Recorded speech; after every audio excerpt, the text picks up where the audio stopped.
হায় আল্লাহ, কী জন্যে যে বলেছিলাম হাজবেন্ডকে যে আমি বড় মাছ খাবো। দেখেন গাইজ, বড় মাছ খেতে চেয়েছি, ও কি করছে, 14 কেজি ওজনের মাছ নিছে দুইজন মিলে।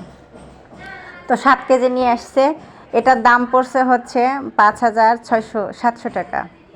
তো এত টাকা দিয়ে আমার এই মাছ খাওয়ার কোনো দরকার আছে বলেন? এত টাকা লাগবে মাছ নিতে, আগে জানলে জীবনেও বলতাম না আমার হাজব্যান্ডকে যে আমি বড় মাছ খাবো।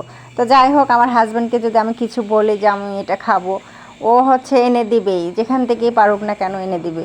তো এই দিক দিয়ে আমার হাজব্যান্ড অনেক ভালো, মাশাল্লাহ। মানে শুধু একবার মুখ দিয়ে বললেই হয়েছে যে আমি এটা খাবো, সাথে সাথে ওটা এনে দেয়। তো আমি মাছটা রান্না করব ধন্দই দিয়ে, তারপর পটল আলু দিয়ে ঝোল করব, কারণ আমি 2-3 দিন মাছটা পেঁয়াজ দিয়ে মানে দো পেঁয়াজি করছি, ভুনা করছি। তো ভাবলাম আজকে একটু তরকারি দিয়ে ঝোল করি।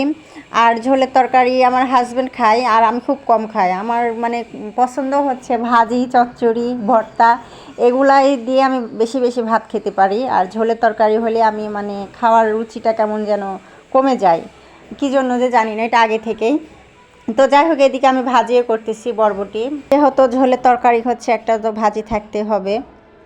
তো আপনাদের কাছে ভিডিওটি কেমন লাগলো অবশ্যই কমেন্টে জানাবেন। আর সবাইকে শুভ দুপুরে শুভেচ্ছা। সবাই ভালোবেসে পাশে থাকবেন, ইনশাল্লাহ আমিও সবার পাশে থাকবো। তো দেখেন আমার ফাইনাল লুক তরকারির কেমন হয়েছে বলে যাবেন অবশ্যই। আর দেখতে তো ভালোই লাগছে, আর যেটা দেখতে ভালো হয় সেটা খেতেও নিশ্চয়ই ভালো হবে। তো আজকের ভিডিও এই পর্যন্ত, সবাই ভালো থাকবেন, আল্লাহ হাফেজ।